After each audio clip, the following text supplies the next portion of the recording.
Audio Jungle.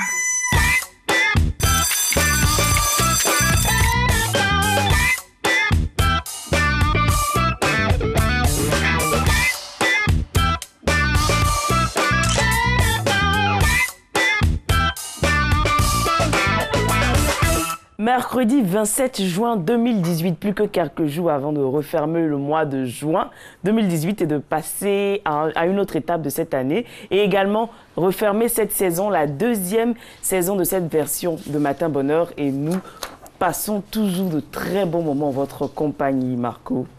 Bonjour Lucie, ça va bien? Ça va très bien. Bonjour à tous, mesdames et messieurs, merci d'être avec nous. Vous le savez, aujourd'hui c'est le troisième jour ouvré concernant ce réveil donc venu d'Abidjan. Abidjan vous dit bonjour, mais Miami vous salue aussi, la preuve.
C'est une ville côtière, hein? Elle est très prisée à cause de cette très belle plage. Si vous n'avez pas la chance d'aller jusqu'aux États-Unis pour visiter Miami, ben, on a Bassam, Assini, San Pedro, voilà, Sassandra, tout ça. C'est très joli aussi. Il faut être sans complexe, il ne faut pas être comme l'équipe du Nigeria qui n'a pas été sans complexe hier. Il faut être sans complexe par rapport à nos richesses touristiques. Ça fait mal, la défaite du Nigeria. Vraiment. Vous auriez pu remporter. Hein, j'aurais voulu. On aurait pu. Laissons l'arbitrage, laissons Messi, tout ça, on aurait pu. On aurait pu se donner à fond et aller courir derrière Messi après pour demander son maillot plus tard. Mais bien jouer sur le terrain. Mais bon, comme on dit, l'Afrique participe toujours. Les autres organisent et l'Afrique participe. Mais bon. J'ai foi. Sénégalais, on va se rabattre encore sur les Sénégalais et puis on espère que ça va aller, qu'on aura une équipe qualifiée. On croise les doigts, comme on croise les pieds également. Et on fait tous les mouvements possibles pour se détendre, pour bien se réveiller. C'est Matin Bonheur et c'est la gym. C'est maintenant.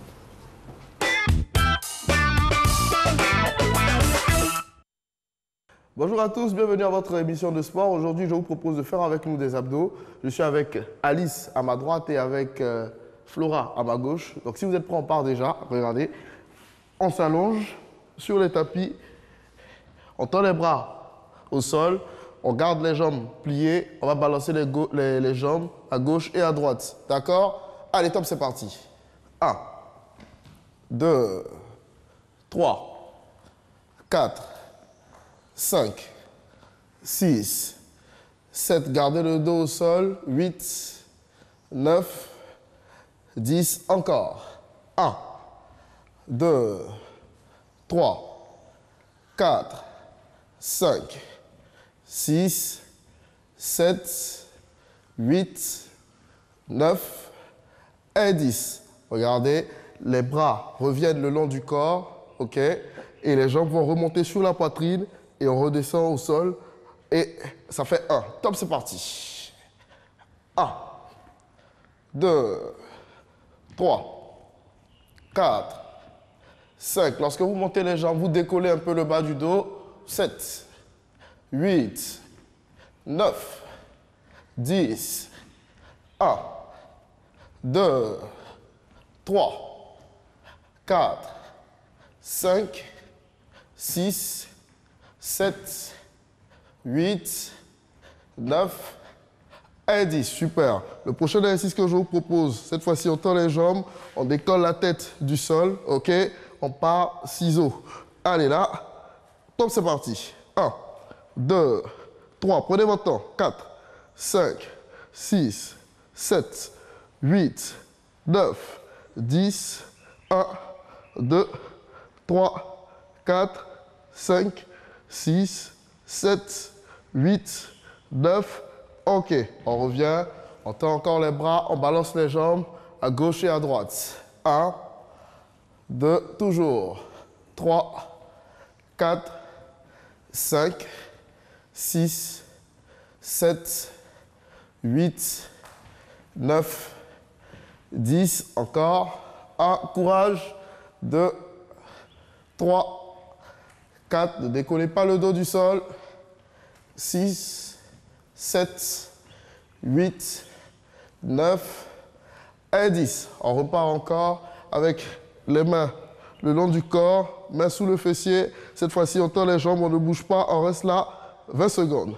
1, 2, 3, plus bas Flora. 4, 5, lève la tête. 6, 7, 8, 9, 10 encore. 1, 2, 3, 4, 5, 6, 7, 8, 9. Ok, super. On garde toujours les mains le long du corps. Cette fois-ci, on les fait sortir du fessier, là, et on remonte là. Allez, c'est parti. 1, 2, 3, 4, 5, 6, 7, 8, 9, 10. N'oubliez pas, on décolle le bas du dos. 2, 3, 4, 5, 6, 7, 8, 9 et 10. On repart encore. On va allonger les jambes. Là, main sous le fessier. Cette fois-ci, on fait le ciseau croisé. D'accord? Top, c'est parti.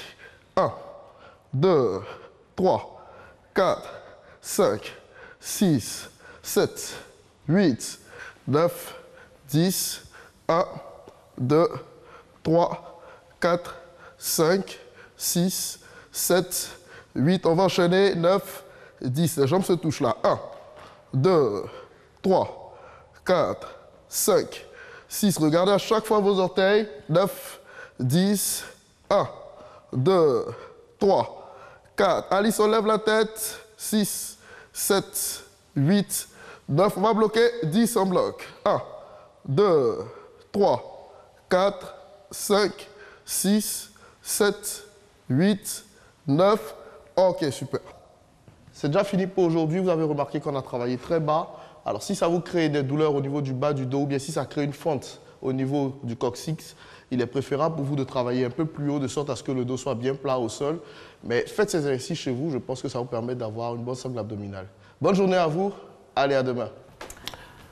Avec beaucoup de plaisir, on va reprendre cet exercice, Marco. Ils semblent tellement compliqués, pourtant ça fait un bien, Non, c'est un bien fou à l'organisme. C'est un exercice facile, hein, c'est fastoche. Ah ouais, c'est Je ça. vous dis que quand le coach, si le coach Fabrice n'est pas là, faites-moi confiance. Moi, je peux vous montrer tous les mouvements. Oh Oui, ouais, j'ai j'ai un confiance. diplôme de 10e catégorie donc, de gymnase, tout ça. Mais après, il faut prévoir l'ambulance à côté. Oui. Pour rassurer ma famille et mes parents. Ça va bien, Nessie? Bah oui, ça va très Ça fait bien. mal, hein. C'est pas grave, hein, la défaite du Nigeria, mais on va avancer quand même. C'est pas grave. Ça fait mal parce C'est pas grave, mais c'est on est douloureux fatigué quand de même. participer, ça fait mal.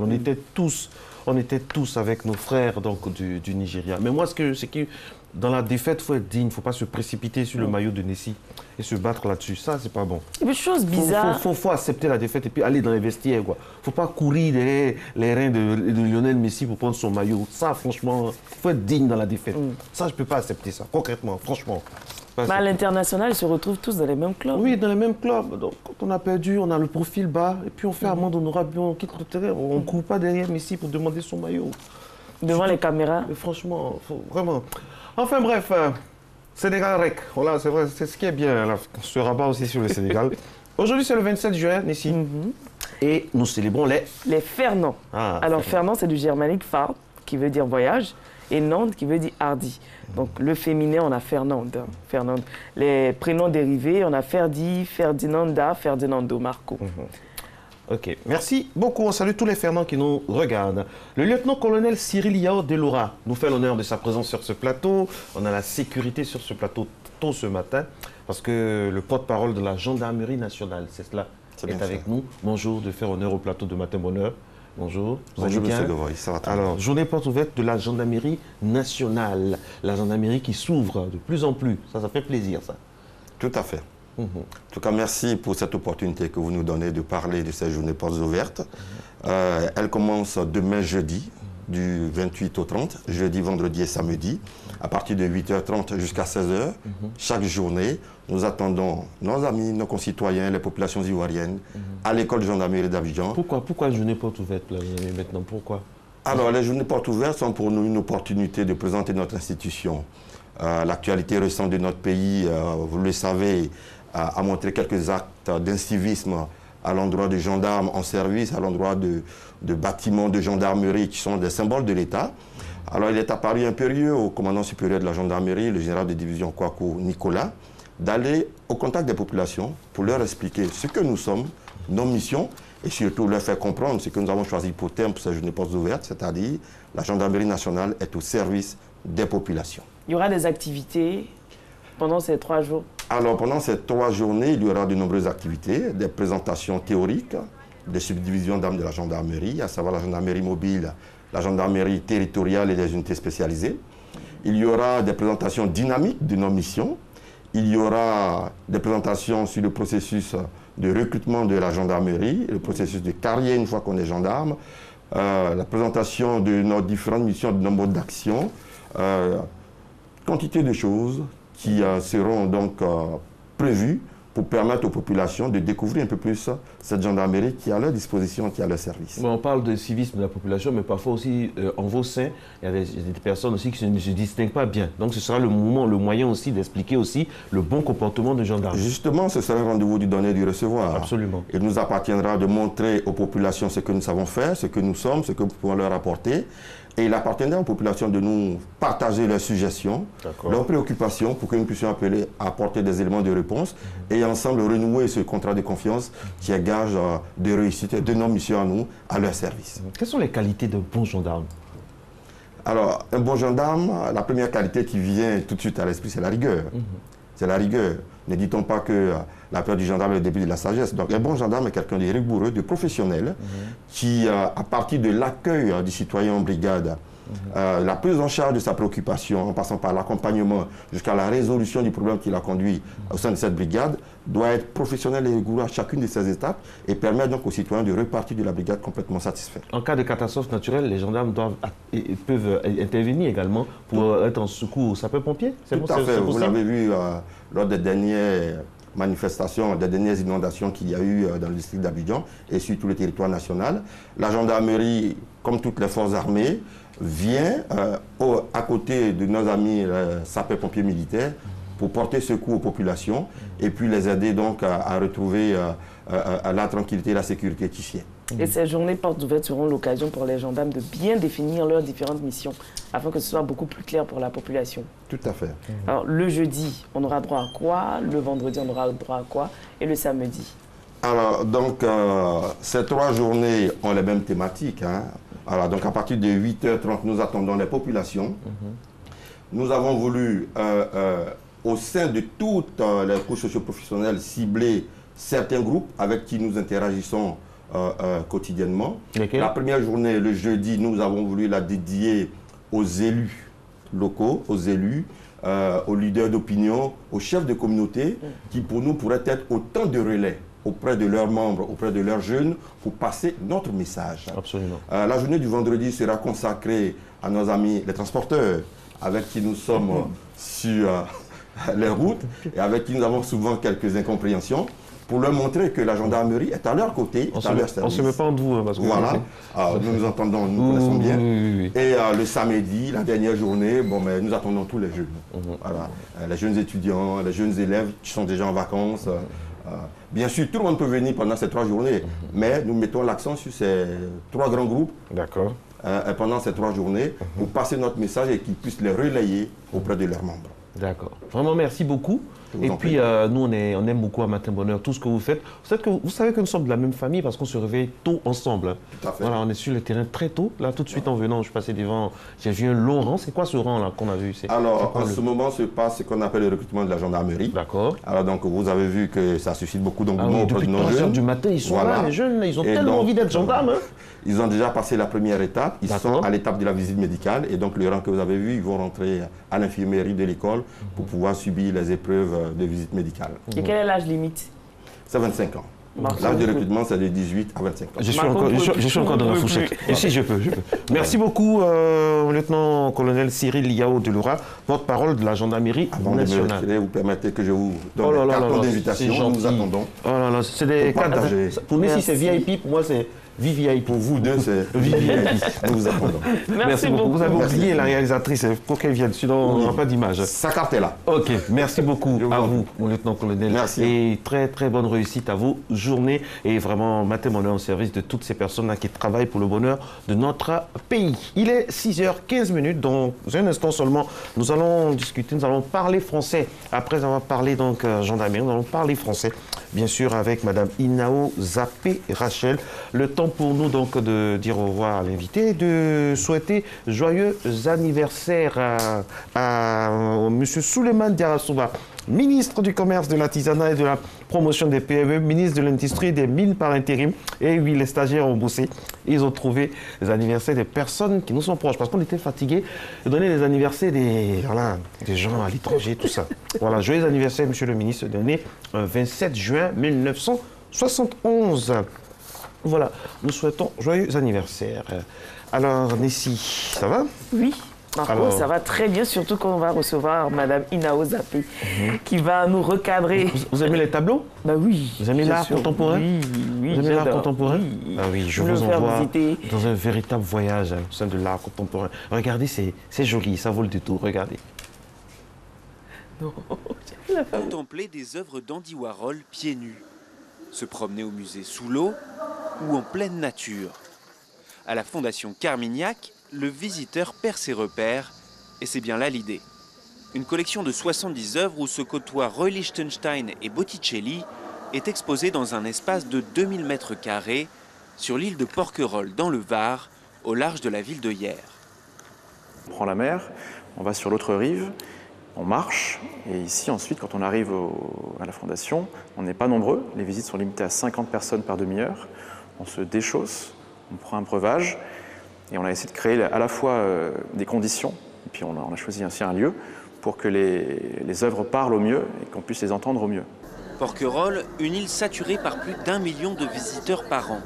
La fondation du milliardaire Édouard Carmignac a donc dû se plier aux strictes règles du parc national. Pour ne pas dénaturer le paysage, il a fallu creuser dans une colline pour dissimuler le musée sous un mât provençal. La démarche, promouvoir un tourisme plus responsable et pourquoi pas, initier quelques plagistes à l'art moderne. On sort à peine de l'eau, on passe 2 heures dans un musée d'art contemporain, donc c'est pas du tout l'expérience habituelle, c'est souvent dans une grande ville, donc on redécouvre les œuvres complètement différemment. Ça magnifie encore plus ce lieu qui est déjà sa magie propre. La Fondation Carmignac est ouverte tous les jours jusqu'au coucher du soleil et fermera le 4 novembre pour l'hiver. L'entrée coûte entre 5 et 15 euros, auquel il faut rajouter une vingtaine d'euros pour se rendre en bateau sur l'île. Très joli. Hein. Et puis, ici aussi à Abidjan, l'art contemporain, en tout cas l'art tout court, se célèbre avec un joli travail qu'a la directrice du Musée national de Côte d'Ivoire, qui vraiment, il faut que les Ivoiriens puissent avoir l'attitude, hein, aller au musée de notre pays. C'est magnifique. Il y a eu, à l'occasion de la francophonie, ça a été refait. La directrice, docteur Kassim Emel, qu'on a reçu ici, se bat comme, pas un beau diable, j'aime pas cette expression, comme un bel ange pour conférer à cet endroit vraiment toutes les commodités. Il y a eu une exposition vendredi, on a les images, on va vous les diffuser donc incessamment sur les antennes de Matin Bonheur. Un peintre s'appelle Ngowa, magnifique. C'est vraiment une autodidacte de la culture, quoi. Elle est magnifique, elle peint bien. Vous allez voir les images. Pendant ce temps, elle parle bien. Magnifique dame dévouée à la langue française, Madame Inao. Bonjour. C'est votre dernière pour la saison. Et je vois un mélange d'émotions et de libérer et délivrer. Comment ça va? Ça va bien, merci. Alors, aujourd'hui, nous allons, Nessie, avoir quelles expressions, s'il vous plaît? Nouvel épisode inédit. Répéter la même chose, renaître de nouveau, bimensuel, bimestruel, bouloir, frigidaire, sabler ou sabrer le champagne. Et quelques périphrases. D'accord. Donc, alors, nouvel épisode inédit. Mesdames et messieurs, le film que vous allez voir est un nouvel épisode inédit des experts. Nouvel épisode inédit. À entendre cette expression, où se trouve la maladresse? On a nouveau. Quelque chose de nouveau. Cela sous-entend qu'on n'a pas encore vu. Quelque chose qui est récent, quelque chose qui n'a pas été publié. Alors que quelque chose d'inédit, vous convenez avec moi, c'est que c'est quelque chose de nouveau, qu'on n'a pas encore publié. Donc les associer, ma foi, c'est faire du pléonasme. Donc un nouvel épisode, il est déjà inédit, du moment où il est nouveau. Donc c'est simplement un nouvel épisode ou encore un épisode inédit. Il faut se détacher d'un nouvel épisode inédit. Ce n'est pas Kumbu. Ou bien tout simplement un épisode inédit. Simplement. Là c'est bon, là ça passe. Voilà. Et répéter la même chose. Répéter la même chose, nous sommes encore dans le pléonasme. Lorsqu'on répète, c'est dire de nouveau une chose. C'est dire ce que vous avez déjà prononcé ou quelque chose que quelqu'un a déjà prononcé. Donc associer, répéter et de nouveau, c'est encore faire un pléonasme. Répéter à nouveau, répéter de nouveau. Répéter à nouveau, ça sera différent. Vous répétez d'une façon différente. Je crois que nous avons fait la différence sur ce plateau avec à nouveau et de nouveau. Oui, on va en vacances sans qu'on oublie un peu, donc revenir. Voilà. Répéter à nouveau, c'est faire une chose d'une façon différente. Répéter de nouveau, c'est faire une chose de la même façon. Donc, j'avais pris, je crois, un exemple avec Nessie qui avait un gâteau à faire. Elle a raté le gâteau. Si elle doit le faire de nouveau, elle le fera de la même manière. Mais si elle le fait à nouveau, elle va le faire d'une façon différente pour que ce gâteau-là puisse réussir. Ah, d'accord. Qui est beaucoup plus clair. Renaître de nouveau. C'est la même chose, nous sommes toujours dans le pléonasme. Lorsqu'on renaît, c'est une nouvelle naissance. Et donc, renaître simplement, c'est correct, mais renaître de nouveau, c'est un pléonasme. On ne renaît pas de nouveau parce que la renaissance, c'est une naissance nouvelle. Absolument. Donc, on renaît simplement. Après le baptême, on dira, il est né. Il est né de nouveau. Après le baptême, David est né de nouveau. Voilà. Amen. Bimensuel, bimestriel. Voilà, et ça, je suis rentrée un peu dans le monde du journalisme. On a bimensuel et bimenstruel. Il faudrait que nos téléspectateurs fassent la différence entre ces deux termes. Un magazine bimensuel, qu'est-ce que c'est? C'est un magazine qui paraît 2 fois dans le mois. Un magazine bimestriel, c'est un magazine qui paraît chaque 2 mois. Donc, il faut faire la différence entre ces deux thèmes. Parce que j'ai entendu certains journalistes faire la confusion. Il faut faire très attention. Quand il est bimensuel, c'est 2 fois dans le mois. Quand il est bimestriel, c'est chaque 2 mois. Et puis, on va profiter en même temps pour donner les différentes parutions au niveau des... Profiter en même temps, ça se dit. On va profiter, pardon, je vous en prie. Merci Marco de me rattraper. Le gendarme de la langue, Marco. Merci Marco. Mais à mon et tour, donc,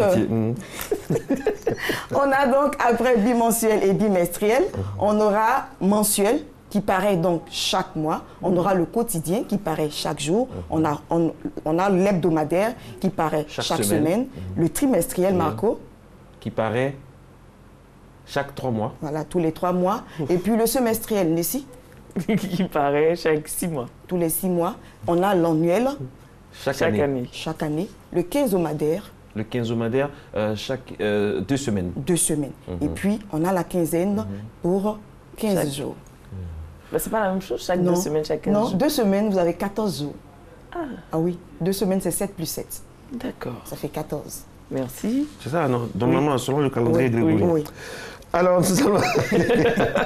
Bouilloire, bouloir. Bien, on va faire la différence entre ces 2 expressions. Je crois que ce matin, je fais un clin d'œil à tous mes amis musulmans, en particulier à Mme Kadi Fadiga et à mon amie d'enfance, amie intime, Mme Soro, née Massabou Diallo. Donc, je leur fais un clin d'œil à travers ces 2 expressions, bouilloire et bouloir. Nous avons que nos frères musulmans utilisent un instrument pour la petite ablution. Ce qu'on appelle communément le en malinké, le séri-daka.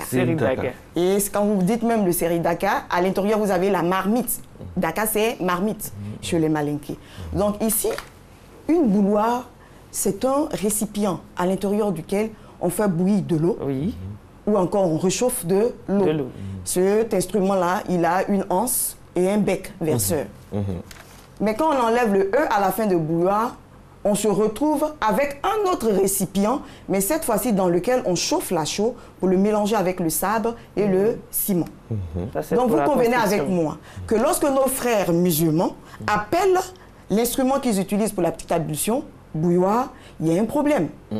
Parce que celui qu'ils ont, généralement, il est en plastique. On ne peut pas le mettre au feu. Donc c'est par abus qu'on parle de bouilloire. Parce que l'instrument se présente de la même façon que la bouilloire. Donc c'est un abus de langage. Donc on dit séri-daka, c'est mieux. Non. Moi, je pense que, pour moi, ce serait bon d'appeler cela une petite fontaine. Pourquoi pas? Oui, une petite fontaine. La fontaine, c'est vrai qu'on me dira non, c'est de l'eau qui sort de terre. Mais attention, la fontaine aussi, c'est un récipient dans lequel on recueille de l'eau qui sert aux usages domestiques. Donc on peut l'appeler fontaine. D'accord. Ailleurs, je me demande comment c'est nommé. Parce qu'ici, séri-daka, c'est facile de retrouver. Mais quand on se retrouve en Europe, aux États-Unis, comment on appelle ce récipient-là? Moi, je vous assure que je cherche. Et puis, je me suis dit, ce qui pourrait coller, c'est une fontaine. D'accord. On va aller au pas de course. Frigidaire. Frigidaire. Je voudrais que nos téléspectateurs retiennent ici que Frigidaire, c'est une marque. Une marque déposée. Une marque que nos parents ont eu en son temps. Dans tous les domiciles, vous aurez pu constater la marque Frigidaire qui a vu le jour, qui a été créée en 1918. Voilà, et cette marque-là, on s'est accordé à l'appeler le réfrigérateur. Un réfrigérateur, un Frigidaire, c'est un réfrigérateur, mais c'est une marque du réfrigérateur. Donc tous les réfrigérateurs ne sont pas Frigidaire. C'est comme quand on dit un bic, c'est un stylo. C'est un stylo. C'est une marque déposée. Voilà. Donc sabler ou sabrer le champagne. Voilà. Le champagne. On le sable. On le sable. On le sable. De quelle façon? Quand on dit sabler, c'est faire d'un coup. D'accord. Faire vite, faire fort, une chose. Et puis, avec l'évolution, on a remarqué que pour célébrer un événement, en buvant du champagne, on dira qu'on sable le champagne. Et par moment, on entend certaines personnes dire sabrer le champagne.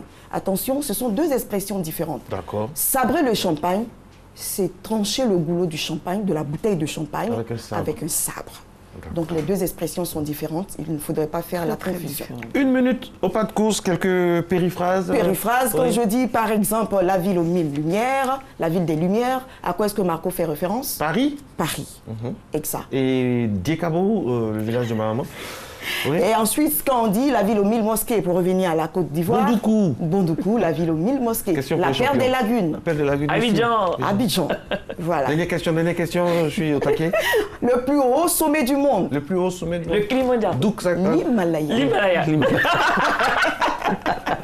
Merci beaucoup, Madame Linao. Merci infiniment pour cette saison. Merci, vous nous avez appris beaucoup de choses, énormément de choses, et vraiment, vraiment beaucoup d'Ivoiriens à travers les pages sont reconnaissants par rapport au fait que vous étiez là. cette année. Merci infiniment au nom de toute l'équipe rédactionnelle. Merci du fond du cœur et du fond du corps. Me suis-je bien exprimé? Oui. Je vous laisse lancer le journal avec un bon français. C'est Hamza Diaby qui présente. Vous regardez cette caméra et vous lancez le journal avec la permission de Christelle Akoussa. Bien, mesdames, mesdemoiselles et messieurs, nous allons passer au journal télévisé pour recevoir toutes les informations de notre pays. Vous allez recevoir maintenant sur ce plateau M. Hamza Diaby.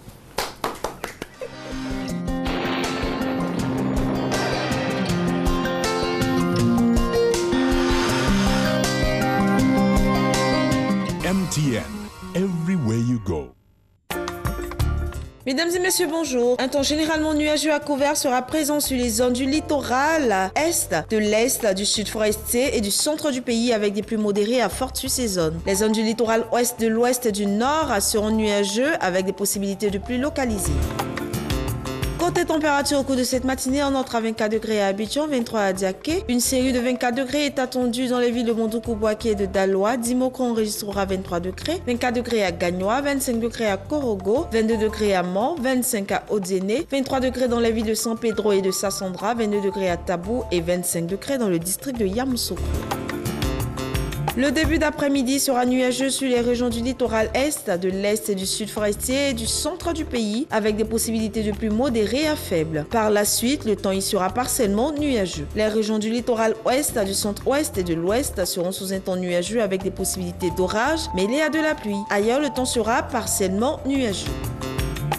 Le mercure affichera au cours de cet après-midi 29 degrés à Abidjan et à Adiaké, 31 degrés dans les villes de Mondoukou, Boaké, Daloa et de Dimbokro, 30 degrés à Gagnoa, 31 degrés à Korogo. Mans enregistrera 28 degrés, ça sera la température minimale, 30 degrés à Odzéné, 28 à San Pedro, 30 degrés à Sassandra, 28 degrés à Tabou et 30 degrés dans le district de Yamoussoukro.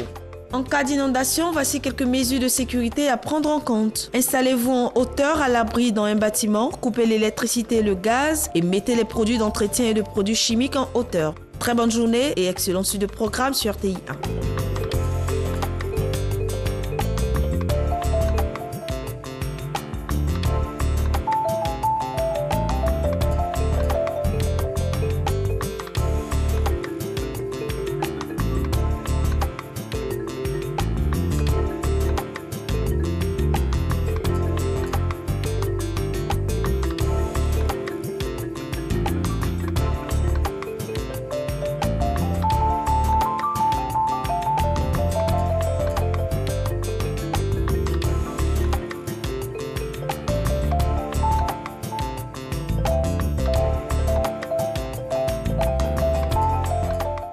MTN, everywhere you go.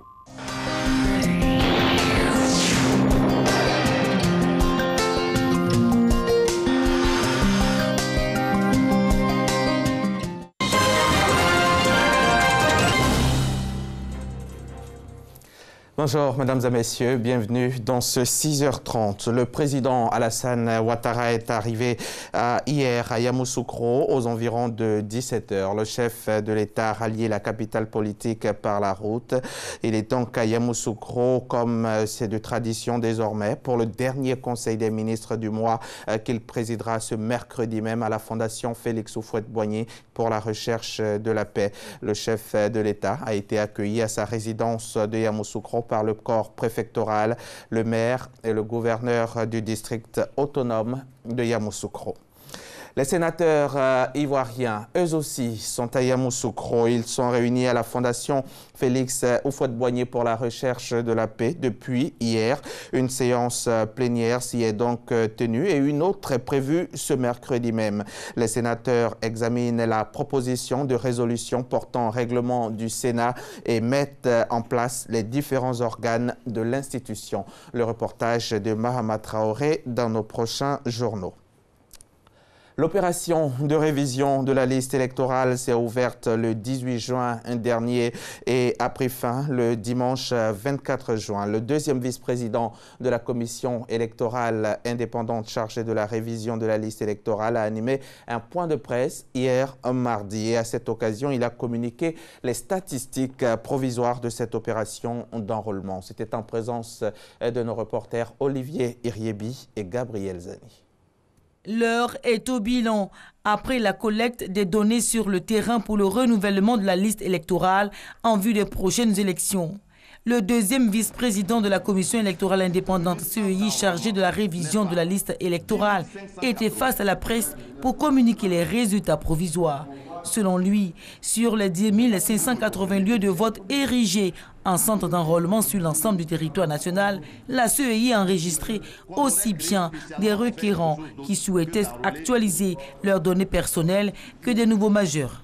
Nous avons reçu au total 915 801 personnes, dont 487 568 requérants de la catégorie numéro 1. La catégorie numéro 1 sont les personnes qui figurent déjà sur la liste électorale et qui viennent actualiser leurs données.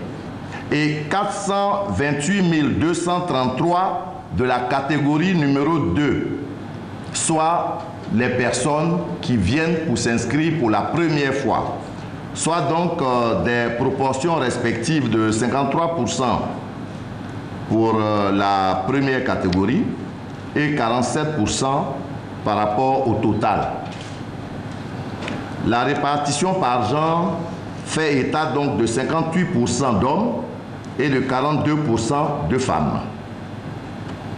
Concernant Abidjan, nous avons 85 798 personnes qui sont venues pour la catégorie numéro 1 et pour la catégorie numéro 2, nous avons 84 889 personnes qui se sont inscrites pour la première fois. Pour le vice-président de la CEI, ces résultats restent pour l'instant provisoires. Cette liste électorale doit être affinée avant sa publication. Concernant les requêtes sur les tentatives de fraude constatées dans certains centres d'enrôlement, Gervais Koulibaly a indiqué que des enquêtes sont en cours pour démontrer la véracité des faits. Dominique Ouattara continue sa tournée pour apporter compassion et réconfort aux sinistrés et aux parents de victimes des pluies diluviennes. Ce mardi, la première dame de Côte d'Ivoire s'est rendue dans la commune d'Atekoubé pour manifester sa solidarité à l'endroit des victimes. Des lots de plusieurs denrées alimentaires et autres équipements de première nécessité ont été offerts. Sidonie Davila. Tout comme lundi à la Riviera, ce mardi encore, la première dame était aux côtés des sinistrés et des parents de victimes des pluies diluviennes pour leur apporter soutien, consolation et réconfort. La première dame Dominique Ouattara prouve qu'elle n'est pas insensible aux pertes en vie humaine, dégâts matériels et autres traumatismes provoqués par les fortes pluies tombées il y a une semaine. Cette situation a ému la Côte d'Ivoire tout entière et pour ma part, je ne pouvais pas rester loin de vous dans un moment aussi difficile.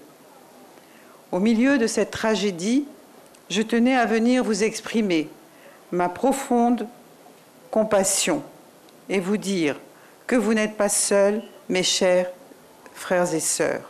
La rencontre de Dominique Ouattara avec les familles sinistrées d'Atekoubé a été marquée par de nombreux actes de solidarité, notamment des dons de kits alimentaires auxquels s'ajoutent des produits de lessive, des ustensiles de cuisine et bien d'autres. La première dame Dominique Ouattara a également remis aux familles endeuillées 5 millions de francs CFA, aux sinistrés 3 millions et aux femmes 2 millions. Au total, c'est une enveloppe de 14 millions de francs CFA que les populations ont reçues. Je suis venue aujourd'hui vous apporter des denrées alimentaires et des dons en nature. Je sais que cela ne remplacera pas votre être cher, mais j'espère qu'ils vous seront utiles pour retrouver un peu de confort le temps que vous puissiez regagner vos domiciles respectifs. Je vous souhaite beaucoup de courage afin que vous puissiez vous relever de ces difficultés.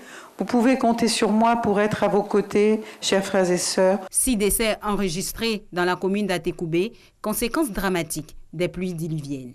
Le geste de la première dame rassure et réconforte les familles éplorées. Toute leur reconnaissance se résume en un seul mot. Merci, Madame la Première Dame. Vos actions passées sur le plan social nous permettent de dire que vous êtes une dame au grand cœur. Notre souhait, à nous qui aujourd'hui sommes victimes, c'est qu'il y ait un suivi afin que pareilles choses ne se reproduisent plus. La première dame, Dominique Ouattara, n'oublie pas les victimes de l'intérieur du pays. Elle annonce l'arrivée d'une délégation auprès de ces dernières dans les jours à venir.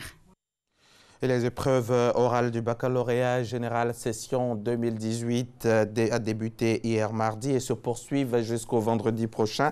Je rappelle que ce sont 256 476 candidats, toutes séries confondues sur l'étendue du territoire national qui affrontent ces épreuves orales dans différentes disciplines.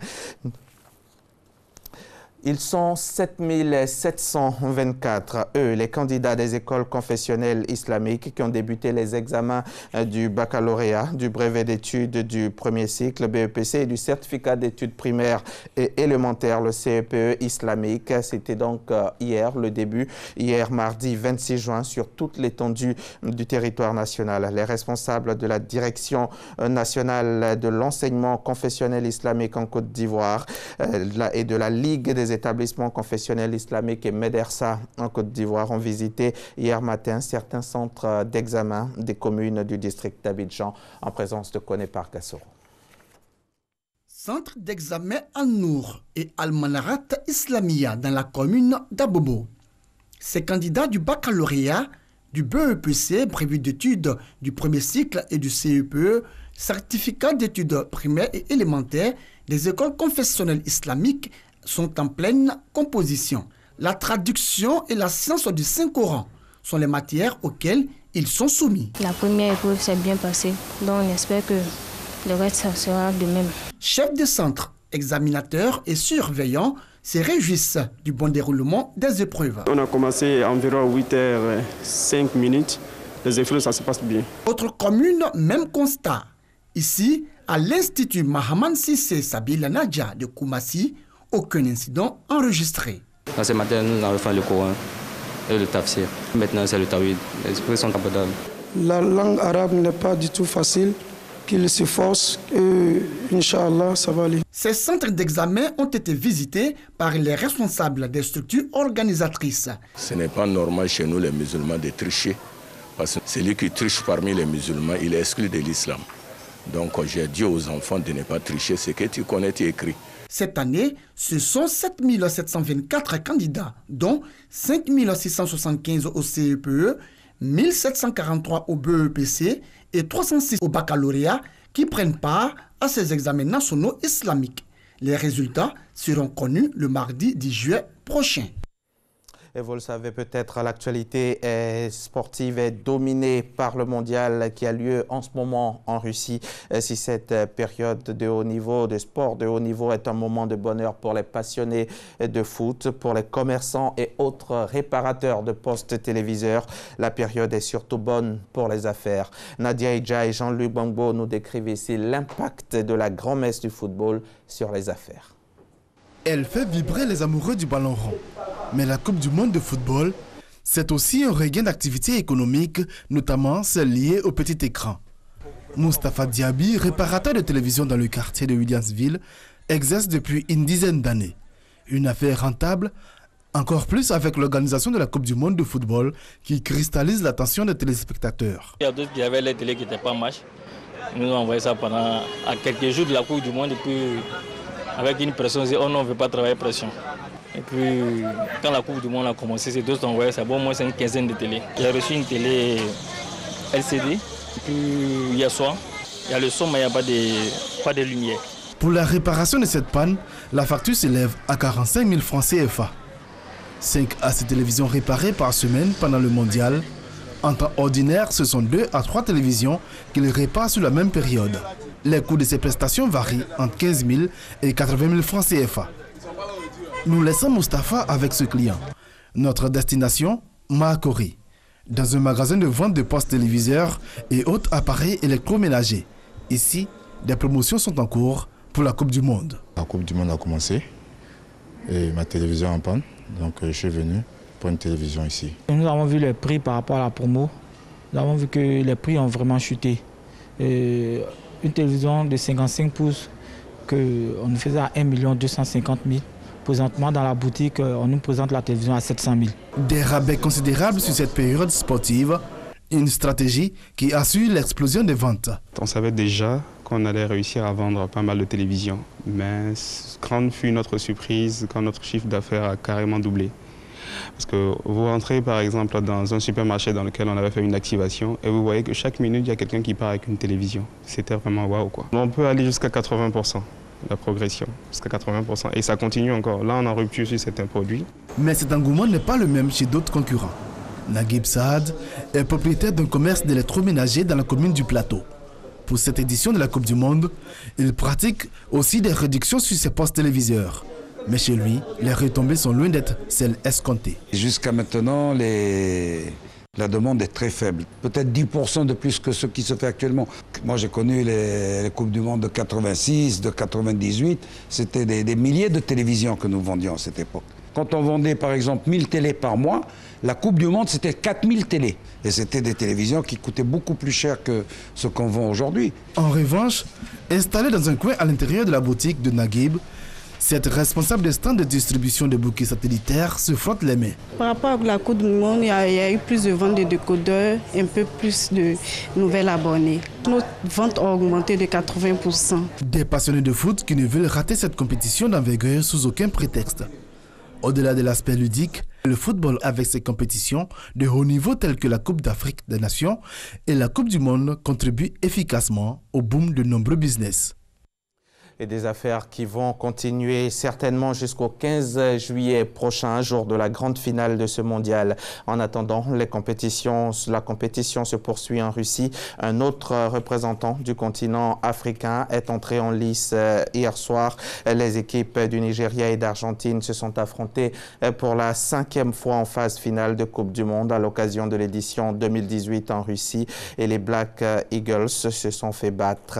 Ils se sont fait battre par l'Argentine 2-1. Rien n'est encore joué dans le groupe E. Le Brésil et la Serbie s'affrontent ce soir.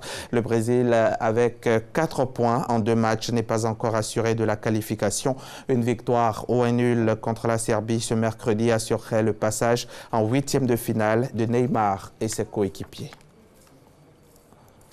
L'actualité, en bref, pour refermer ce journal. La mission des Nations Unies clôt son enquête sur les événements de Boulikessi dans le centre du pays. La MINUSMA conclut à des exécutions de civils par les militaires maliens de la force conjointe du G5 Sahel le mois dernier. Le 19 mai, au moins 12 personnes avaient été retrouvées mortes au marché au bétail de cette localité proche de la frontière avec le Burkina Faso après la mort d'un soldat malien. Et puis, la Cour suprême a validé hier mardi, le décret de Donald Trump durcissant l'entrée aux États-Unis pour les ressortissants de 6 pays, majoritairement musulmans. Cette décision de la plus haute juridiction américaine met fin à une longue saga judiciaire. La décision de la Cour survient en plein débat sur la politique zéro menée aux frontières, au sujet de laquelle Donald Trump a dû reculer pour mettre un terme à la séparation des familles. Et c'est la fin de ce journal. Merci de l'avoir suivi. Une bonne journée sur la chaîne qui rassemble. Merci beaucoup, Hamza. Merci, Nessie. On vous retrouve à 10h et 13h. Pas aujourd'hui. Pas aujourd'hui. Ouais. Alors, très bonne journée demain. à vous. Je serai avec vous demain. À demain, Hamza. À demain. Vous avez vu le type dans le reportage, hein? Lequel? Le monsieur par rapport aux télévisions. Tellement les diabis sont passionnés de télé, on a un qui est bon présentateur, un autre qui est bon arrangeur. C'est vraiment la polyvalence, quoi. Non, ça me grattait, quoi, je pouvais pas. Merci beaucoup, Hamza Diaby. La suite, Nessie. La suite, Marco, c'est en écologie. Hein. Vous savez, chaque mercredi, nous parlons écologie depuis le début de l'année. Hein. Oui, on en a nous parlé. Essayé. On a passé dans beaucoup de thèmes. Hein. Effectivement. Quel est le thème qui vous a le plus marqué? Alors, tous les thèmes, on a parlé de réchauffement climatique et de ses conséquences.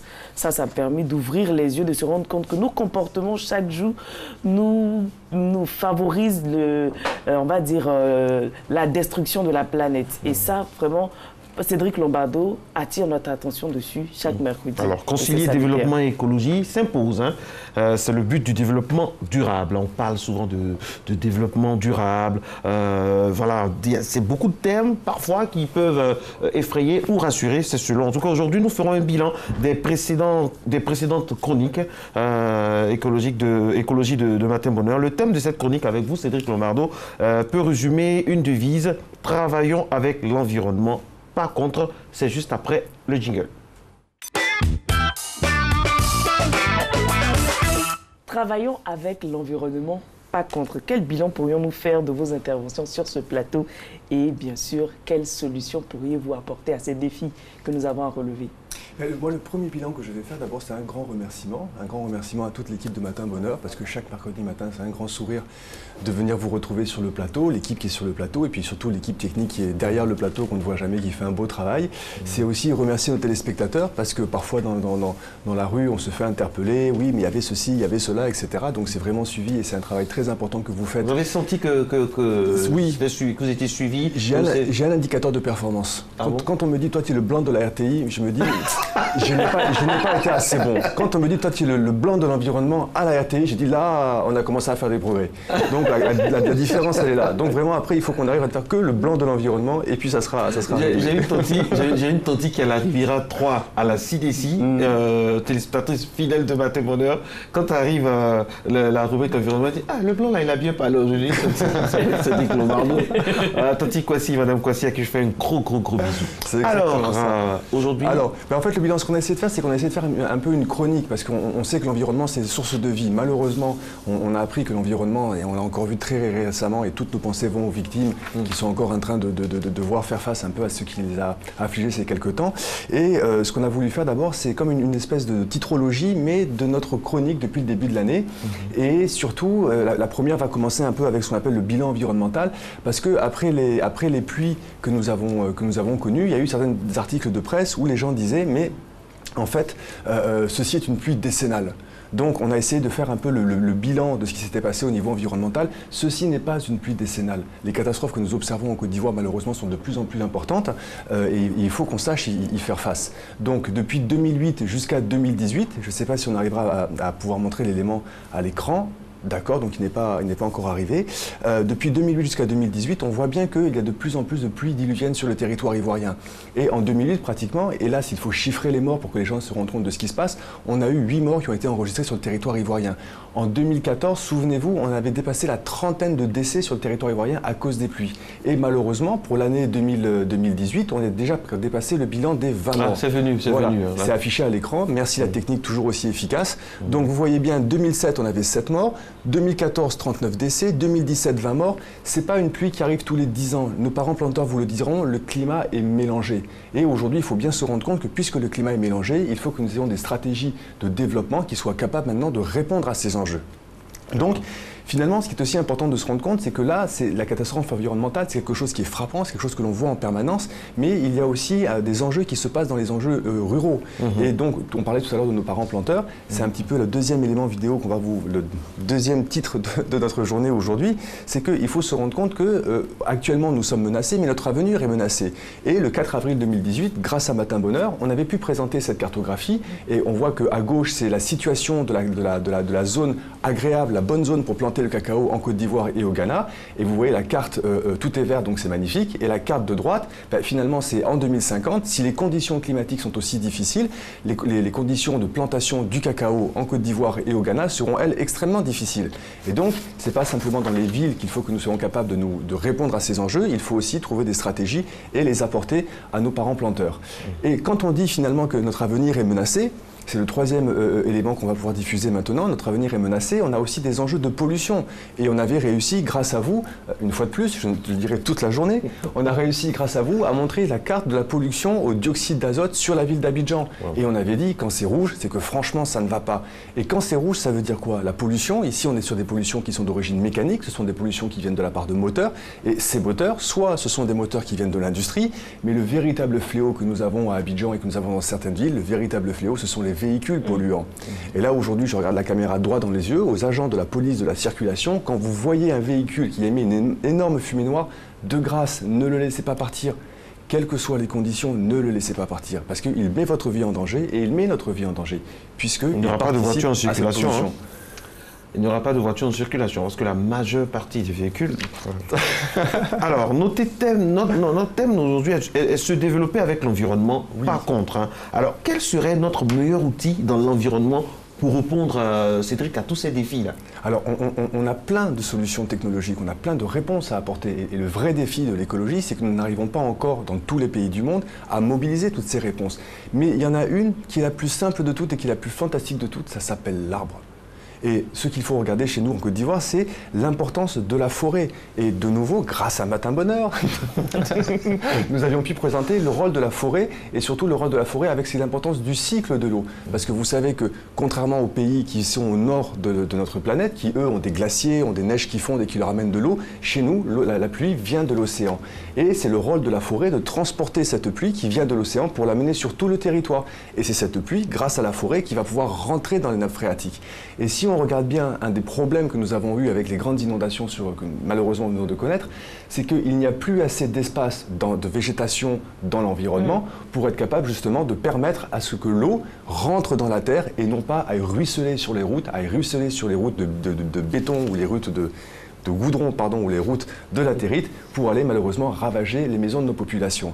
Mais malheureusement, on dirait qu'en Côte d'Ivoire, nous avons une difficulté avec notre meilleur ami de l'environnement.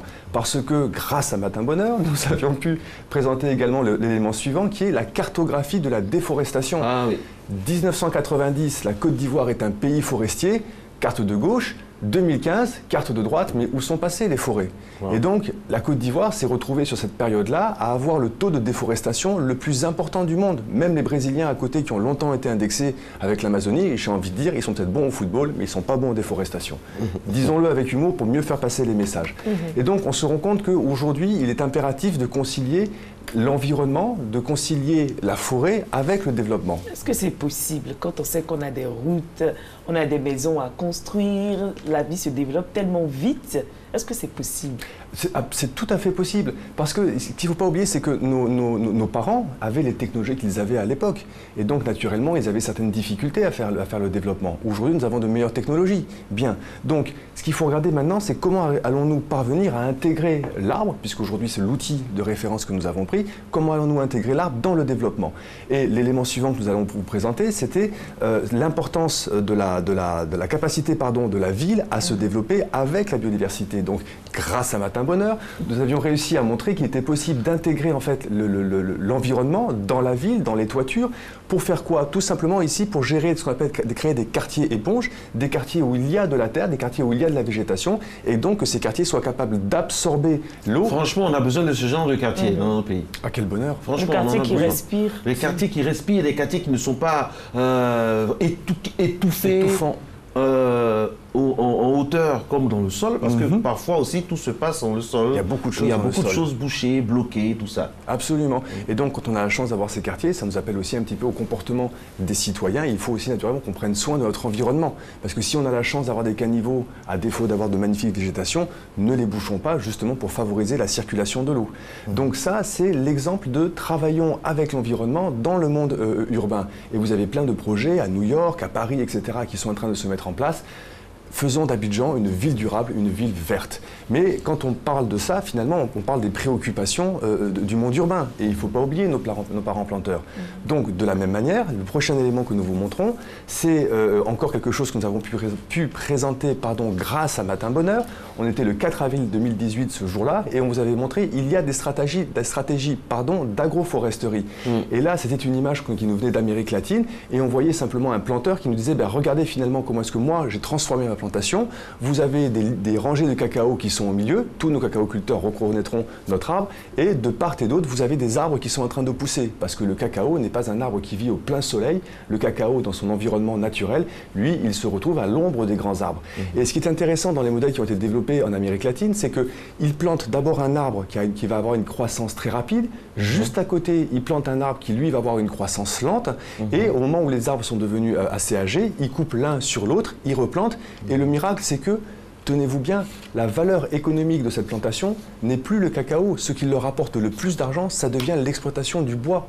Donc on voit bien, le plus important, c'est environnement, développement durable, je gagne quoi dedans? Eh bien, la réponse, elle est devant vos yeux. Apprenons à nos parents planteurs, parce qu'il faut savoir quels sont les arbres dont on a besoin en Côte d'Ivoire, quelles sont les densités de plantation que l'on peut mettre en place. Apprenons-leur à intégrer la forêt dans les plantations, comme nous devons intégrer la végétation, l'environnement dans nos villes. Nous avons vu d'autres enjeux du développement durable, comme la pollution plastique. Rapidement, quelle réponse apporter? La pollution plastique, il y a deux grandes réponses à apporter. La première a déjà été apportée par le gouvernement, donc celle-là on la met de côté, c'est la réglementation. Vous savez qu'en Côte d'Ivoire, on ne peut plus utiliser, nous dit la loi, de plastique qui soit nocif pour l'environnement. Normalement, officiellement. Officiellement, voilà. Maintenant, il faut aussi que le comportement soit présent sur le terrain. Merci beaucoup. Donc l'industrie des sachets plastiques en Côte d'Ivoire a dû faire une migration, elle a dû s'adapter à cette loi. On a des plastiques qui sont dégradables, qui ne sont pas nocifs pour l'environnement, qui sont produits par l'industrie ivoirienne. Donc vous voyez bien que quand la loi intervient, finalement, l'opérateur économique est capable d'apporter la réponse. Donc il faut savoir l'encourager. Et puis de l'autre côté maintenant, il y a aussi comme le comportement des populations. Il faut simplement qu'on arrête de jeter ce plastique. Les sachets plastiques, il faut les conserver. Si on doit en avoir besoin, il faut que nous les gardions avec nous. On a fini. Face à tous ces défis-là environnementaux, oui. Nessie, vous avez une question sur les défis environnementaux, vous m'avez dit? Oui. Alors, face à tous ces défis-là, quelle est la responsabilité des entreprises? Alors, la responsabilité des entreprises, en fait, c'est même la responsabilité de chacun. Je veux dire, malheureusement, nous sommes tous responsables. Il y a une responsabilité qui est la responsabilité du gouvernement. Le gouvernement doit être le régulateur. C'est lui qui doit nous encourager à avoir ces bons comportements. Le gouvernement est également responsable de nous donner une capacité de collecte des déchets. Mais il ne faut pas simplement collecter les déchets, il faut traiter les déchets.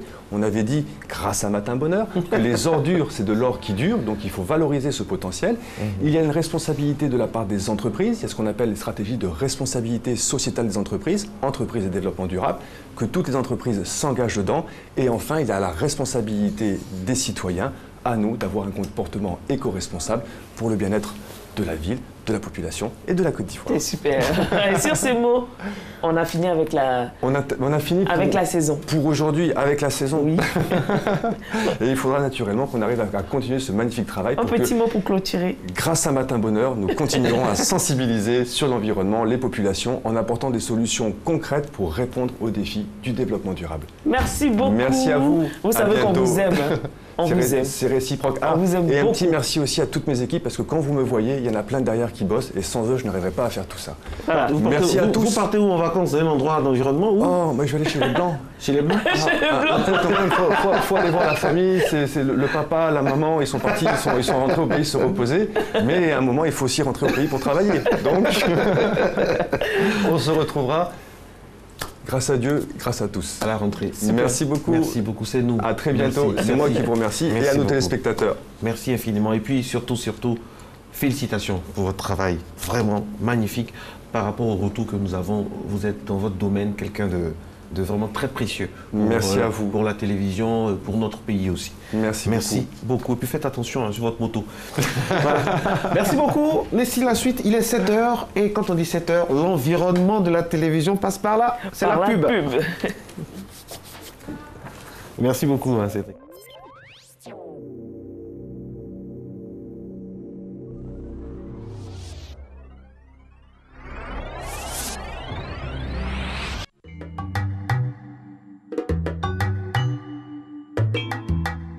Madame Yao, vous êtes à combien de mois de grossesse? 4 mois. Et c'est maintenant venant en consultation. Vous mettez votre vie en danger. Vous ne savez pas qu'il y a des maladies comme le paludisme qui sont très graves pour les femmes enceintes?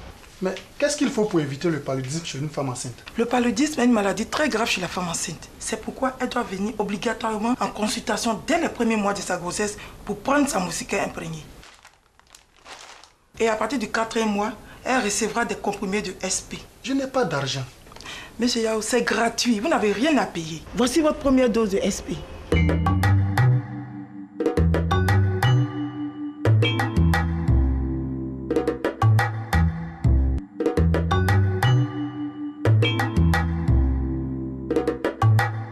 Vraiment, merci madame. Femme enceinte, pour protéger ton bébé et toi-même contre le paludisme, rends-toi dès les premiers mois de ta grossesse au centre de santé. Prends tes 3 doses de SP et dors chaque nuit sous la moustiquaire imprégnée. Sophie, ça va? Ça va très bien.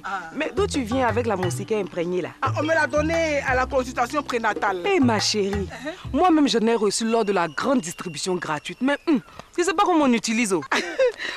La sage m'a dit d'enlever la moustiquaire de son emballage, la déplier, l'étaler à l'ombre pendant 1 jour, l'installer en haut du lit, du matelas ou de la natte. En tout cas, tout le monde doit dormir sous une moustiquaire imprégnée pour éviter les piqûres de moustiques qui donnent le paludisme. Ah, merci ma chérie. Oui. Désormais, ma famille et moi, nous dormirons sur une moustiquaire imprégnée. Ah oui. La moustiquaire imprégnée, le seul moyen efficace pour lutter contre les piqûres des moustiques et le paludisme.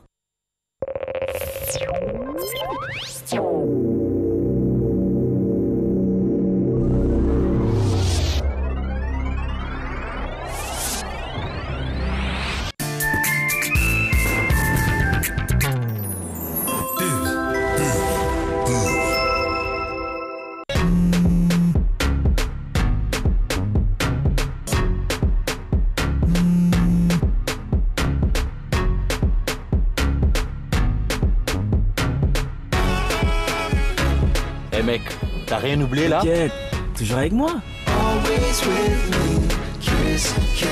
Kiss, les nouveaux préservatifs parfumés à la menthe, à la fraise et à la banane. Perlés et lubrifiés pour un max de sensations. Kiss, Kiss. Kiss, toujours avec moi.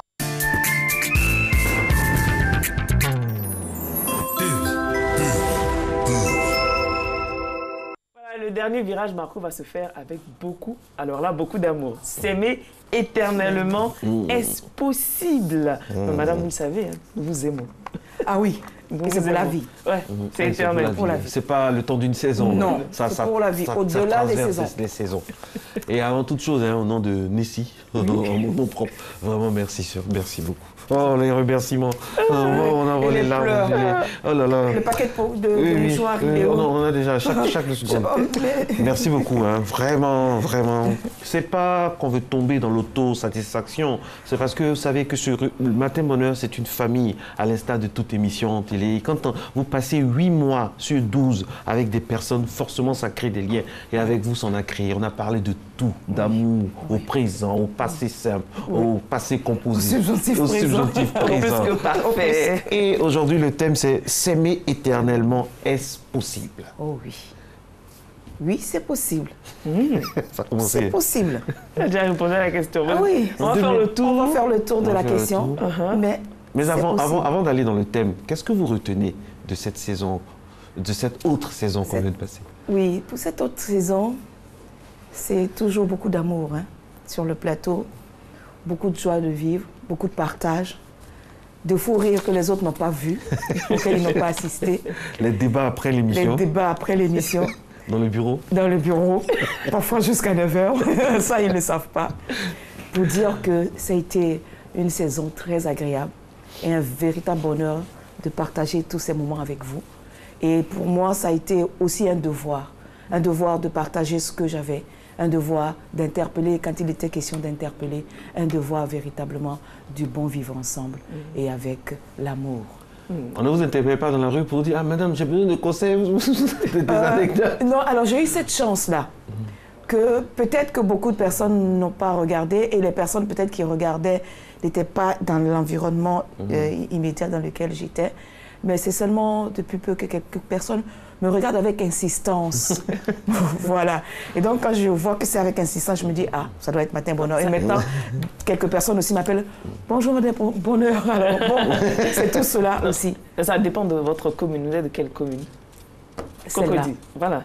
Les gens de Cocody sont un peu timides. Ils vous regardent de loin. Mais si vous étiez de l'autre côté, le Pougon, à Bobo, tout de suite, vous allez très vite. Ils sont directs et puis ils sont magnifiques aussi. Oui, ils sont très chaleureux. Alors, est-ce qu'on peut s'aimer éternellement? C'est la question qui traverse le monde. Est-ce que l'amour dure 3 ans? Il y en a qui disent que l'amour dure 3 ans. Il y en a qui disent que l'amour dure toujours.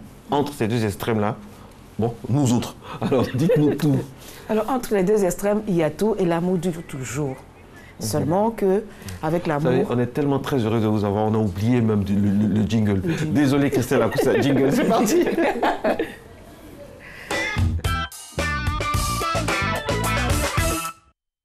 S'aimer éternellement, c'est possible. S'aimer éternellement, je pense que c'est possible. L'amour, peut-il être éternel? Peut-il durer toujours? En tout cas, dans ce micro-trottoir, les amoureux disent que oui. Alors, pourquoi certaines histoires d'amour durent-elles et pas d'autres?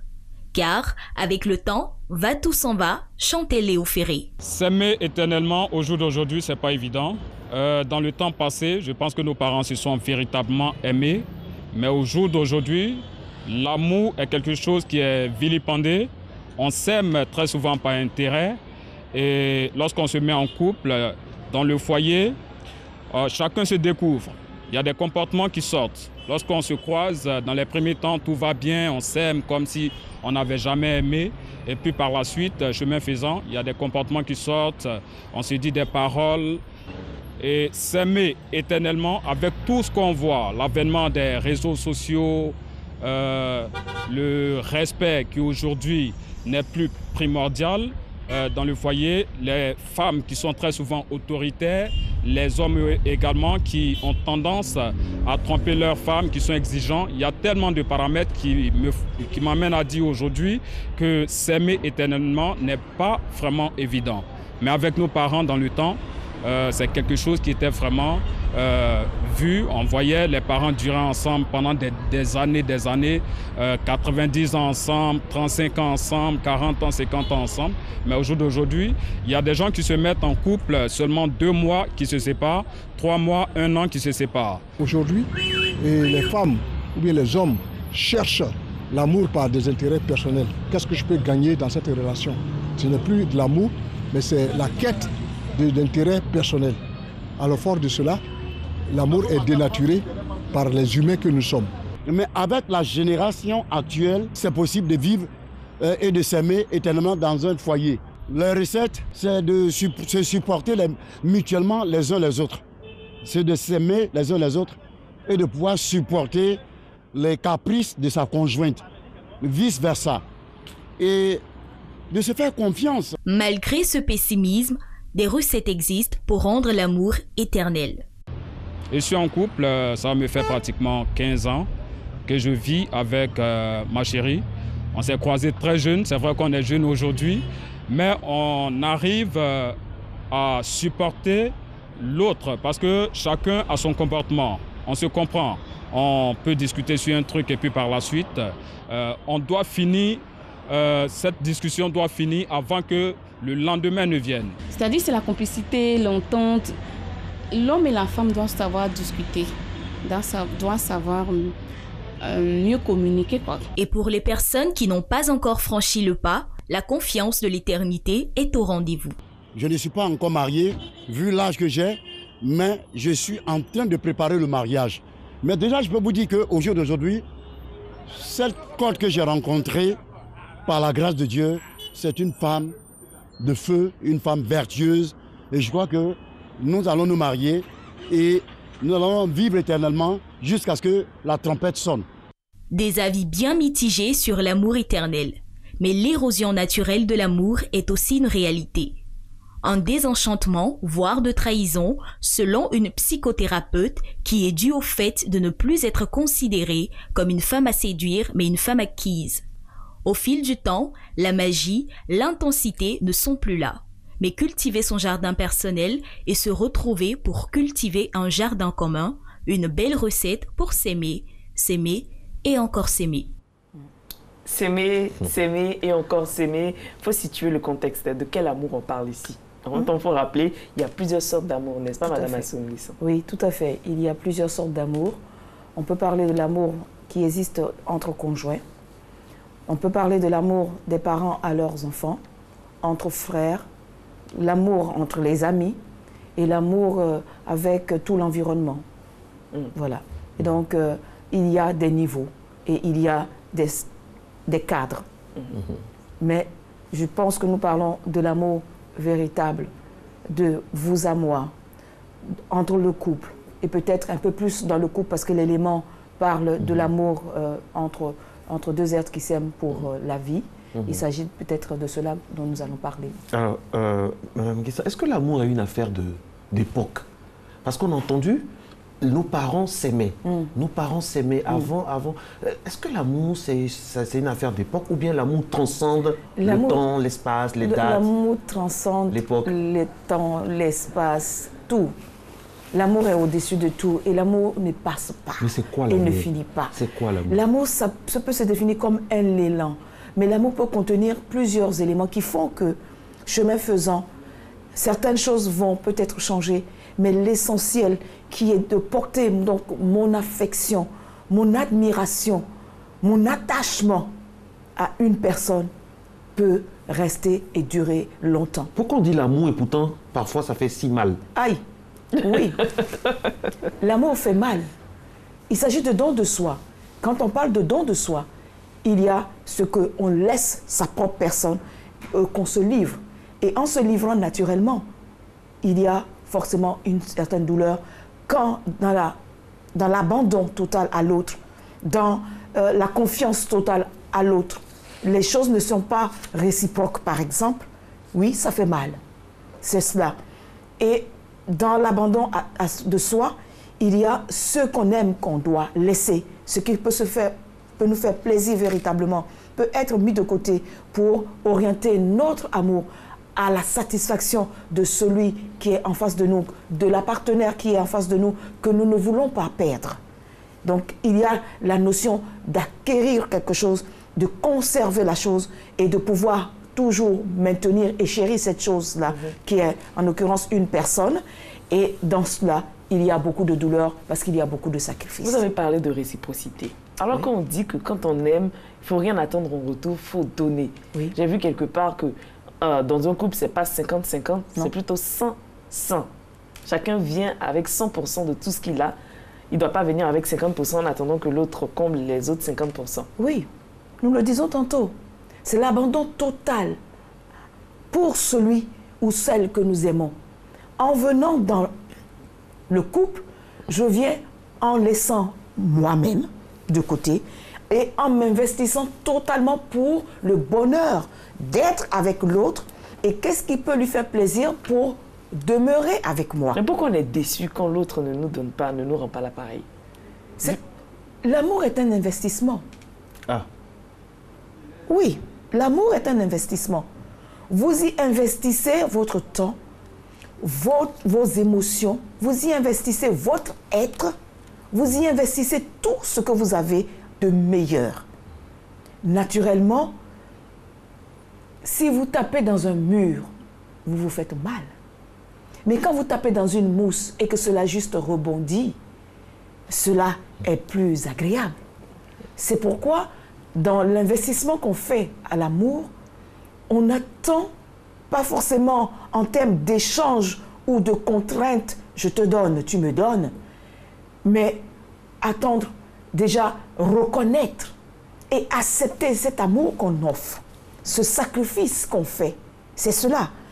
Quand vous donnez et que la personne à qui vous donnez ne regarde pas, ne considère pas ce que vous donnez, il y a de la frustration qui naît.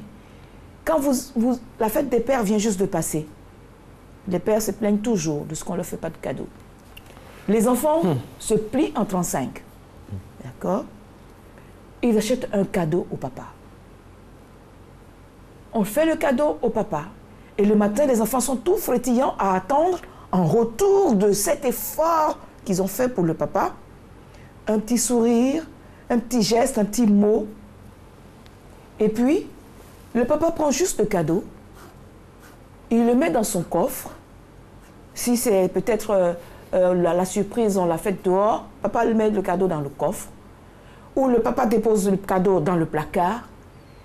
Et jusqu'au prochain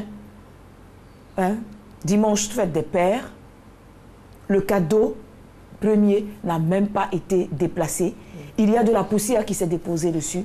Mieux, on a peut-être marché accidentellement sur le paquet. Que ressentiraient ces enfants-là? Cela est pareil. Dans une relation, quand vous donnez, ne serait-ce que le sourire pour dire qu'on accepte ce qu'on donne, est très réconfortant. Mais la déception vient de ce qu'on entend trop souvent, trop tôt et trop... D'accord? Donc on attend trop souvent, trop tôt et trop de choses de la part de celui à qui, ou de la part de la celle à qui on donne quelque chose. Est-ce que nos parents savaient plus aimer que nous? Ce n'est pas de savoir aimer ou pas. N'oublions pas le contexte culturel qui était très bien structuré et qui encadrait tout. Il y avait un code pour tout. C'est-à-dire, concrètement? C'est-à-dire que quand on disait que la relation de nos parents durait beaucoup plus longtemps, D'abord, le papa, le jeune homme qui va se marier, ne se lève pas comme ça pour dire « je veux me marier ». C'est dans un cadre bien défini. Déjà même, bien avant qu'il ne naisse, la famille dans laquelle son épouse doit être choisie est déjà connue. D'accord? Et on sélectionne déjà. Les parents règlent déjà un certain nombre de choses, prennent un certain nombre de précautions. Donc quand l'enfant est placé dans cette situation d'amour, il a tous les éléments pour le soutenir dans cette aventure. Et donc, c'est cadré. Ils n'ont pas le souci d'être abandonnés à eux seuls pour gérer la vie de leur couple. C'est toute la famille des deux côtés qui s'engage à les aider dans ce chemin-là, parce que la vie à deux comporte beaucoup d'étapes et beaucoup de difficultés auxquelles parfois ils ne sont pas tout à fait préparés, mais la société s'est organisée pour se préparer à cela. D'accord?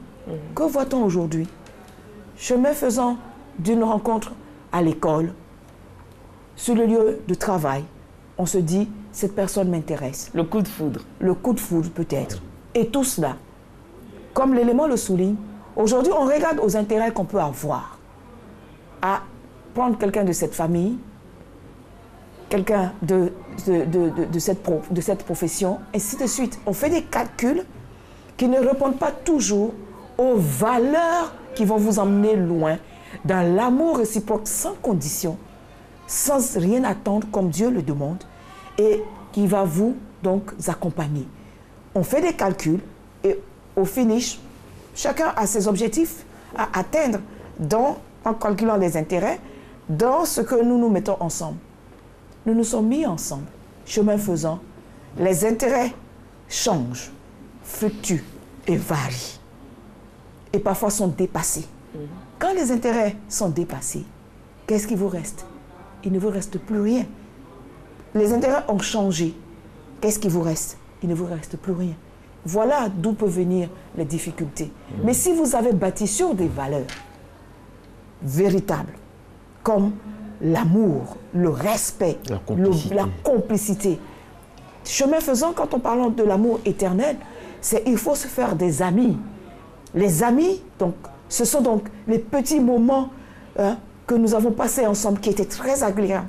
Il faut se faire un compte d'épargne de l'amour.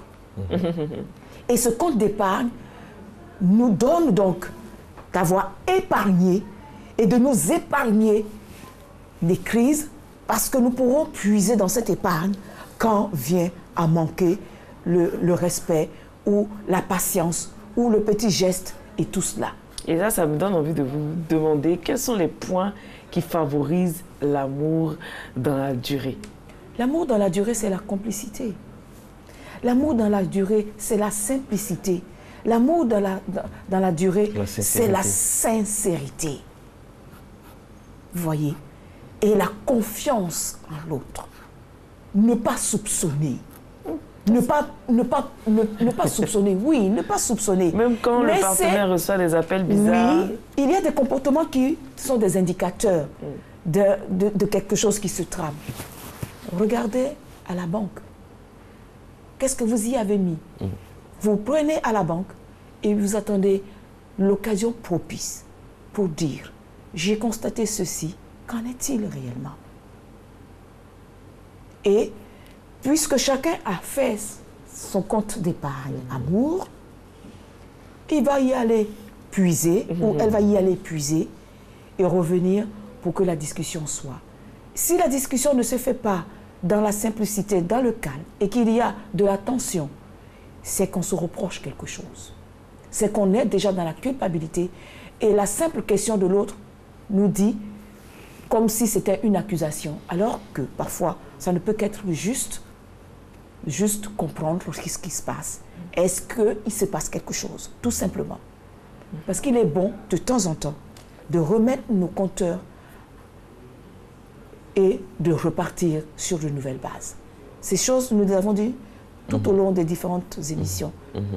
Il faut cultiver l'amour. Il faut se donner le temps d'avoir plaisir à partager ce que l'autre aime et à se sentir bien dans ce que nous partageons avec l'autre. Oui, il faut tout donner. il faut tout donner, non pas se détruisant ou se méprisant, mais tout donner en se valorisant. Voilà l'une des clés de l'amour pour la vie. Il y a un écrivain qui a dit « L'idée que l'amour en couple n'attend rien en retour est une invention des soumis. Si vous donnez, vous voulez recevoir, c'est normal. » Oui, nous l'avons dit. L'exemple de l'enfant qui fait un cadeau ou du sourire par rapport à tout le sacrifice. Mais en termes d'amour, est-ce qu'il s'agit véritablement de sacrifice? Est-ce que nous pouvons parler de sacrifice véritablement? Les uns et les autres, dans certains courants, on peut parler de sacrifice parce qu'on sacrifie un certain nombre de choses pour le bonheur de l'autre. Mais chemin faisant, il y a des étapes de ce que je peux laisser tomber ceci. Et c'est cette valeur-là que je mets plus en avant à cette période, à cette étape, ainsi de suite. Et chemin faisant, quand nous avons vu la belle image de ce couple avec les cheveux bien grisonnants, aujourd'hui, ce sont des sœurs. Comme on dit, on parle de l'amour passion. Et puis progressivement, quand vous ne pouvez plus avoir l'acte sexuel parce que l'érection n'est plus possible, que faites-vous? Quand le désir au niveau de la femme avec la ménopause s'émousse, que faites-vous? Que vous restez-il? On puise dans la banque. Vous allez à la banque et vous mettez en avant d'autres valeurs de ce que ça a été la personne avec qui j'ai le mieux partagé. C'est la personne qui a été là quand j'ai été souffrante. C'est la personne qui a été là, qui m'a soutenue. C'est la personne qui connaît mes fous rires. C'est la personne qui sait me faire rire. C'est la personne qui sait m'écouter. Et tout cela, ce sont ces valeurs-là qu'on met en avant. Et la grande tendresse qui arrive après. Les choses que nous n'avons pas eu le temps de faire parce qu'il y a eu des enfants entre-temps qu'il fallait éduquer. L'énergie donc a été toute entière pour l'éducation de l'enfant, pour leur réussite. Ils sont sortis de la maison, ils ont leur vie, ils sont heureux dans leur foyer. Qu'est-ce qu'il nous reste? Il nous reste, vous, toi et moi, dans ce que nous avons mis en banque et nous vivons sur nos épargnes. Deux questions en même temps. Est-ce qu'on peut aimer et tromper son ou sa partenaire? Et est-ce qu'on peut aimer et est-ce qu'on doit accepter l'adultère? Parce qu'on aime. L'adultère, l'accepter, en le disant sur le plateau, ma réponse va conditionner beaucoup de choses, donc je éviterai donc de dire oui ou non. Mais véritablement, c'est à la conscience de chacun. Est-ce qu'il est bienséant? Est-ce qu'il est recommandé d'aller dans l'adultère, sachant toutes les blessures que cela va occasionner dans la relation que vous avez avec la personne avec qui vous êtes. Et donc, de savoir faire les choses pour ne pas blesser l'autre. Parce que si vous êtes dans une relation d'amour où vous aimez véritablement l'autre, votre souci ou votre intérêt ne sera jamais de penser à la blesser de quelque manière que ce soit. D'accord? Maintenant, la première question qui est de dire, est-ce qu'on peut tromper? Tromper, ça veut dire quoi? Vous vous êtes trompé vous-même. Vous n'avez pas trompé l'autre. À la vérité, quand vous pensez avoir trompé l'autre, ce n'est pas l'autre que vous avez trompé, c'est vous-même que vous avez trompé et tous les ressentiments sont d'abord pour vous. Vous vous mettez dans une situation d'angoisse et de dire à quel moment la personne va m'accuser, à quel moment la personne m'accuse mais elle ne le manifeste pas, à quel moment va-t-elle le manifester? Alors, qui a été trompé? C'est vous-même que vous avez trompé et vous êtes donc dans la difficulté. Votre amour peut se déporter. De l'amour à mon partenaire, à l'amour à mes enfants, à l'amour à ma belle famille, de l'amour en retour à mon partenaire. L'amour peut se déporter, mais dans un cadre bien précis, bien encadré. L'amour peut se déporter vers la famille, oui, mais c'est un degré, des couloirs bien définis, des couloirs bien déterminés, de sorte que je manifeste de l'amour à ma belle famille ou que je manifeste de l'amour à ma propre famille. Cela ne dérange en rien l'amour que j'ai pour mon partenaire ou l'amour que j'ai pour mes enfants. Voilà ce que nous devons pouvoir faire. Et l'un des signes qui montre que l'amour peut être éternel, c'est lorsqu'on a des veufs ou des veuves qui restent seuls, qui décident de ne plus se remettre en couple. Oui. Et ça, c'est courant, c'est un symbole patent de l'amour, non seulement qui existe, et qui peut être éternel. Qui peut être éternel, parce qu'en dehors de la personne physique, qui peut se dégrader le temps faisant, et qui peut disparaître qu'est-ce que j'ai retenu? Qu'est-ce qu'il y a à ma banque d'épargne de l'amour? Il y a encore dans cette banque beaucoup de ressources qui me permettent d'avancer en sachant que cette personne a toujours été mon soutien et est toujours là. Nous ne partons jamais à la vérité. Personne ne peut enlever l'amour que vous avez dans votre cœur. Cette personne que vous avez investie dans votre cœur.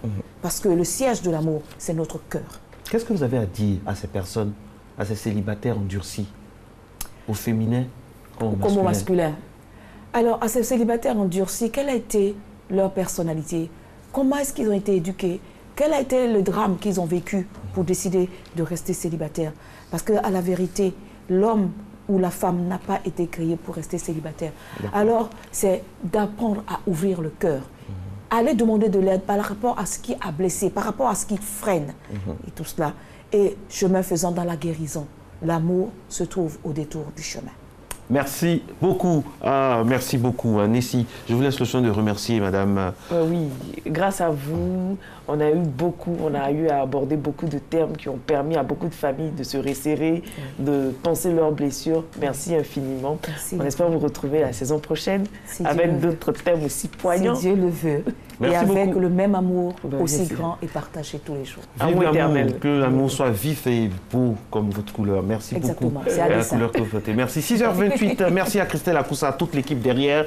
Vive l'amour toute la journée, toujours sur RTI 1. Marco, je vous aime. Je vous aime aussi. Et merci à tout le monde. Je vous aime. Je vous aime.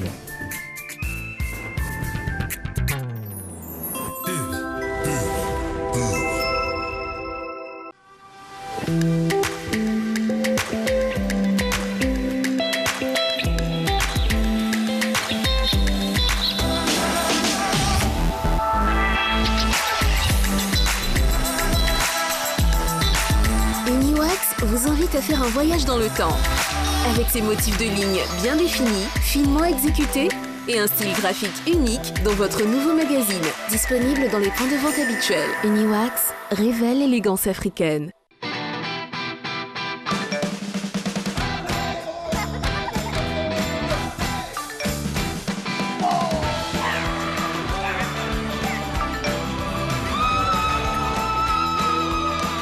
L'Internet mobile de Move, on n'y résiste pas. Des forfaits au choix à partir de 100 francs, beaucoup plus de volume pour rester connecté tout le temps. Volume quadruplé les mardis et vendredis. Tapez maintenant étoile 303 étoile 3 dièse et profitez. Move, no limit. Bienvenue sur MyCMU, votre application mobile pour tout savoir sur la couverture maladie universelle CMU. Simple d'utilisation, MyCMU facilite la vie des assurés en donnant toutes les informations utiles. MyCMU fonctionne sur les téléphones Android et ne nécessite pas de connexion Internet. Grâce à votre application, vous obtiendrez des informations sur les sites d'enrôlement, l'état de vos cotisations, le panier de soins, les centres de santé, les pharmacies du réseau CMU. MyCMU vous permet également d'effectuer votre pré-enrôlement avant de vous rendre dans un centre pour finaliser l'opération. Alors n'attends plus, télécharge-moi sur Play Store et la couverture maladie universelle n'aura plus de secret pour toi.